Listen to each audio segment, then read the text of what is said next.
Okay, welcome back. This is the first video in this series on probability distributions. And the first case we're going to look over is something we call discrete. But before we jump into that, I just wanted to go over some key terms that you should know. So the first term is the probability that x is equal to x. So what this means, well, the big X here tells you what distribution you are using. Some distributions are better modelled as normal, something that we'll come on to, some as binomial, some as discrete, and some things that we don't even look at in this class. The little x here tells you what value it takes. So if I was going to write something like the probability that x is equal to 3, that would be the probability that the distribution takes on the value 3, and that might be 0.1. You can also have something like this, the probability that x is less than or equal to 2. And if we drew a timeline out, 2 would be here, and it would be less than or equal to, so it would go this way. So let's go over what a discrete variable actually is with an example. So say for instance we take a coin. So a coin, as you know, when it's flipped, can only take two values. And the two values it can take is either tails, which will denote as 0, and heads, which will put as 1. So if we had to draw a discrete random variable table for this, which is very common, we would say x, if it takes on 0 and 1, so if it takes on tails, what is the probability that x is equal to x? This would be a half, and this would also be a half. Notice, and this is not a coincidence, that the probability that big X is equal to 1 plus the probability that x is equal to 2 is equal to 1.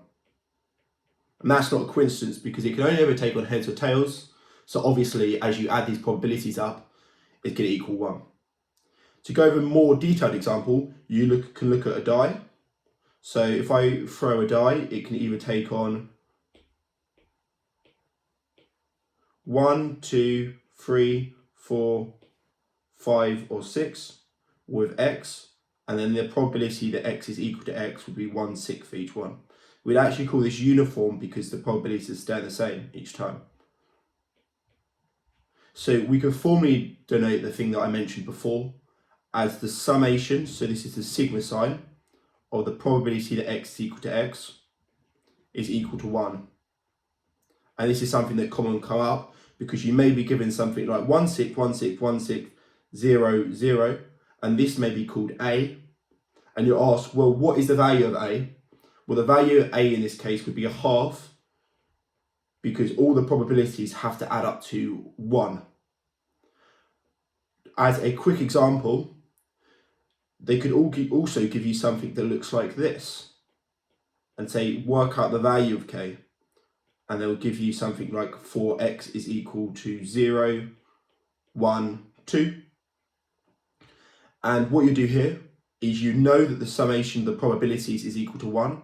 So you do k over 1, which is the probability that big X is equal to 1, or is equal to 1. Sorry, that should be 1, 2, 1, 2, plus k over 4, which is the probability that x is equal to 2.